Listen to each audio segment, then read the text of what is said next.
So quick to call everybody a friend.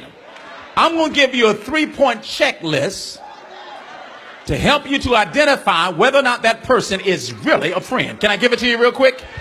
Because a true friend, here it is, number one, here's the first point. A true friend, here it is, will enter into your experience. A true friend, a true friend, a true friend. Look at verse 16 again. It says, and Jonathan arose and went unto David in the woods. Jonathan left his, here it is, setting that was inhospitable. His setting, better yet, that was comfortable. And he went to a setting that was inhospitable. Jonathan is chilling in the palace. But he's willing to leave his context of comfort to go stand with his friend who's in the woods. Because a true friend is not a friend, here it is, who stands in a long distance relationship in the sense that while I'm in the woods, they're talking about I'm praying for you. No, baby, I need you to do something more than pray for me. I need you to show up. Because a true friend will enter into the wilderness with you.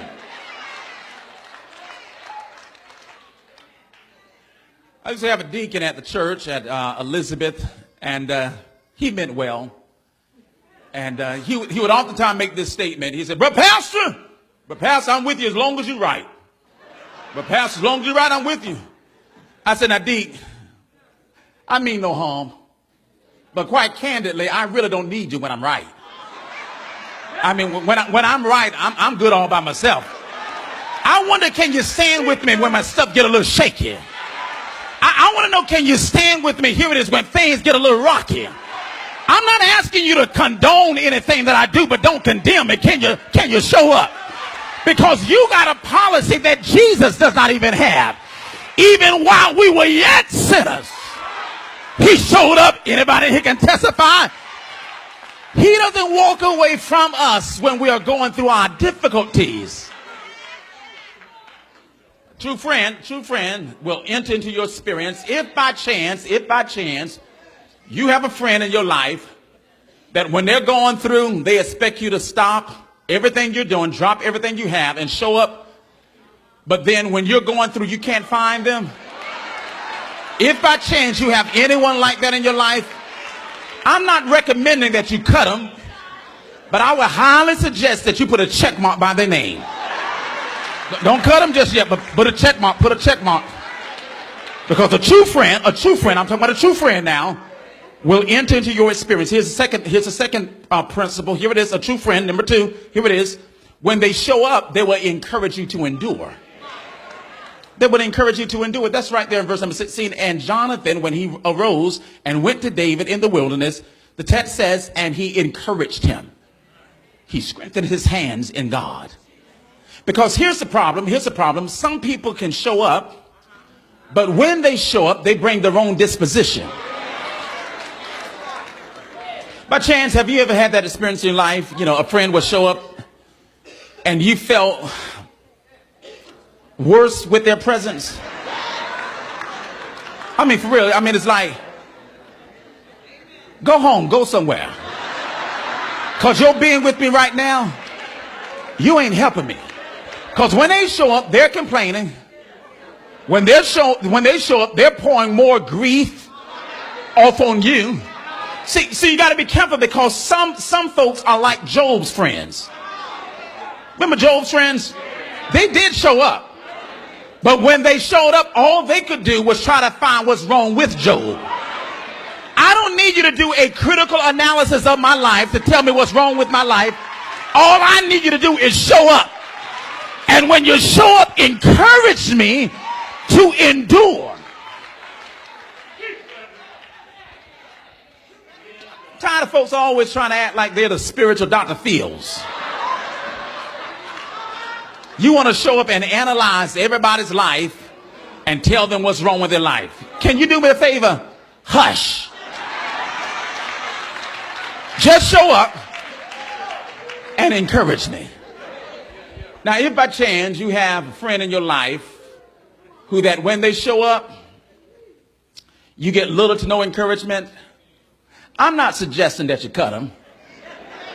But I do highly recommend that you put a check mark by their name, because that friend is a little suspect. Can I give you the last one? Can I give you the last one? Here it is. Here it is. Here it is. Here it is. What's the third and final point and principle of a true friend? Look at what the text says. Here's the shouting part. Here's the crescendo in the symphony of scriptures here in chapter number 23. It's right there, verse number 17. It says, and he said unto him, that's Jonathan speaking, fear not, for the hand of my crazy daddy shall not find thee. Here's the shouting part. Look at verse 17. And thou shalt be king over Israel. And Jonathan says, I love it.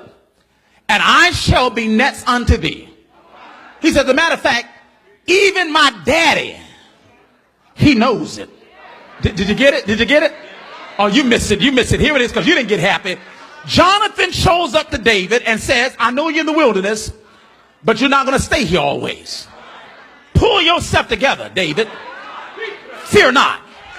Maintain your spiritual swagger, David. Fear not. Because you shall be, hallelujah, the next king of Israel. And Jonathan says, and I'm not tripping.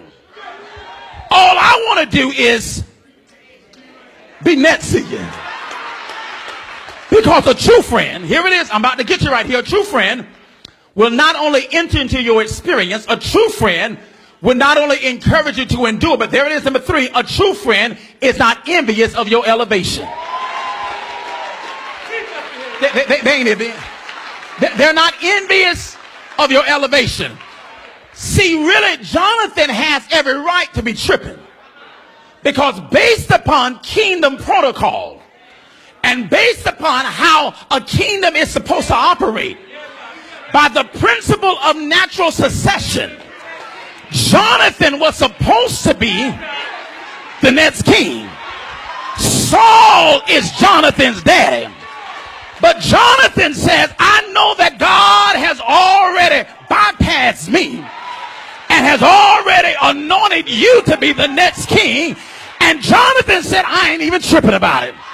A matter of fact, as long as I can get a chair right next to you and see, Lord, deliver me from folks who cannot handle my elevation. Because you will find out who your real friends are when God starts taking you to a whole nother level. Some folks in your life can't handle where God is taking you.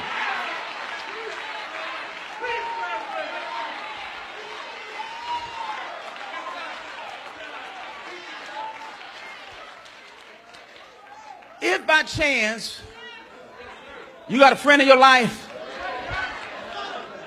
who every time when you get a promotion, when you get a new car, when you get a new handbag, they start tripping, I highly recommend cut them, just cut them, just let them, cut them, just let them go.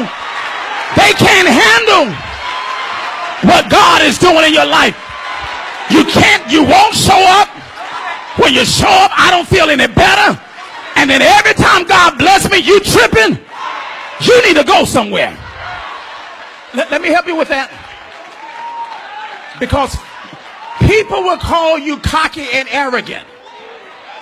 People will call you cocky and arrogant. I'm not cocky. I'm not arrogant. I just believe that everybody does not deserve to have a front row seat in my life.